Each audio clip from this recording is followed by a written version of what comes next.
What's up guys, Brando here. Busy day, but I still make time for y'all because I love you.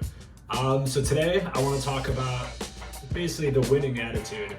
And it's actually a quote from the book Rich Dad, Poor Dad by Kiyosaki. Great book that I've been reading, a lot of awesome takeaways. The main being some real estate knowledge. That's the Augusta rule, how you can write off a lot of taxes on your own home purchase. But basically that people usually buy liabilities and you shouldn't be buying assets that cash flow, and basically just looking out for your balance sheet and putting all your money into assets so you can eventually be financially free. So yeah, recently I've really just been focusing on books, so reading and long form YouTube content.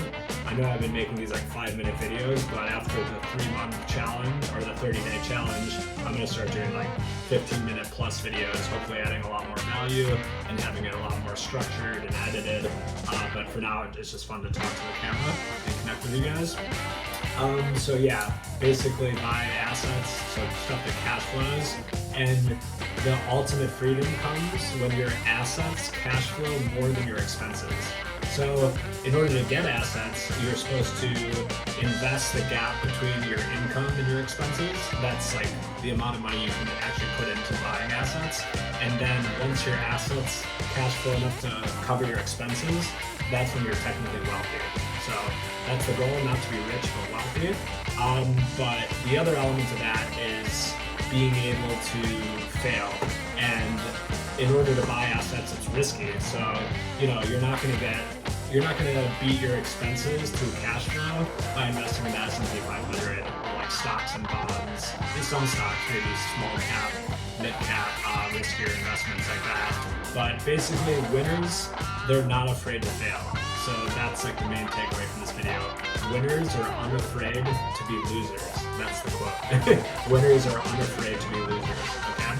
Winners know that every time they lose, they're going to learn and then they can just readjust. There's really no end in this world until you're dead.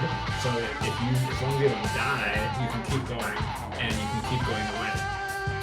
People who just think they're going to win right away and not lose, they either don't try and they just live pretty mundane lives, so they never have to experience failure, or they have magical thinking that like the first time they try they're gonna win, which is literally impossible. Even like Elon Musk, as smart as he is, like the most brilliant human who might even be an alien, like we don't fucking know, but they go out and try, odds are they're not gonna win the first try. They're gonna lose a lot, and I'm sure you talk to any startup founder and they've lost a lot. So that's the main goal, is don't be afraid to lose, because you need to lose like 9 times before you get one win.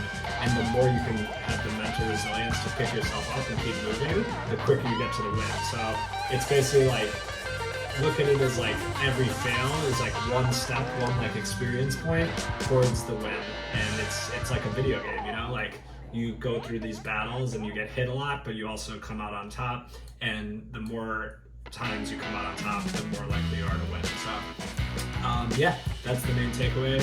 And also the other thing is focus. So right now I'm focusing heavily on content.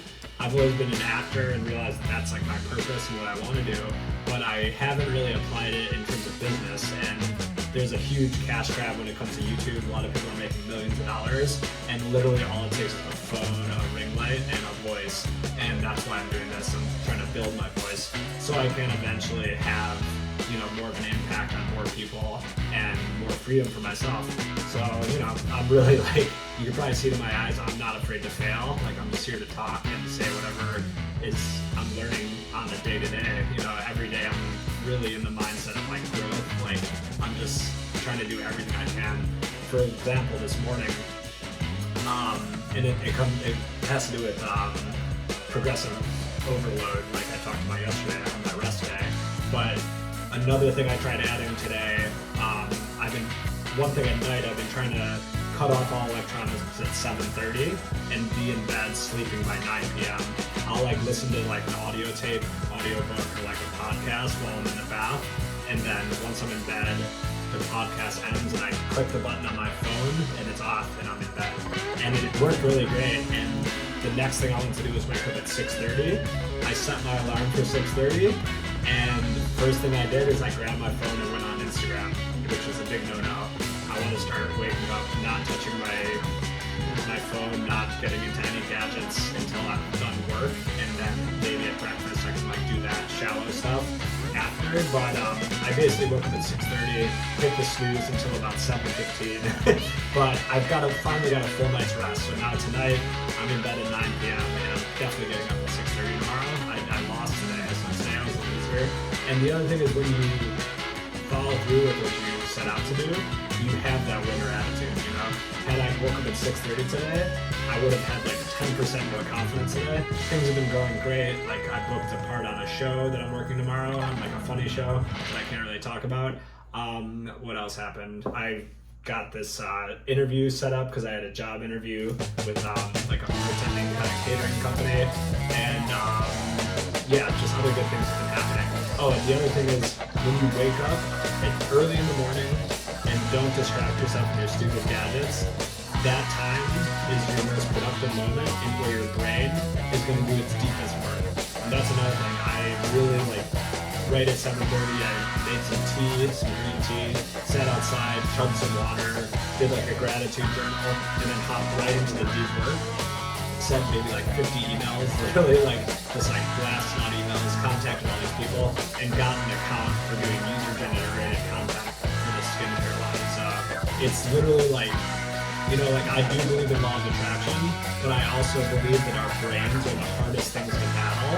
Meditation is super hard for that reason. Like you try to be focused and you instantly snap off from the thought, and you have to keep bringing yourself back. And the better you are at bringing yourself back to that focus is going to be easier to succeed. So that's why it's easy to do deep work before you've been distracted, and that's why in order to be a winner, you really have to focus. So let's get it. I love you guys. That's all I want.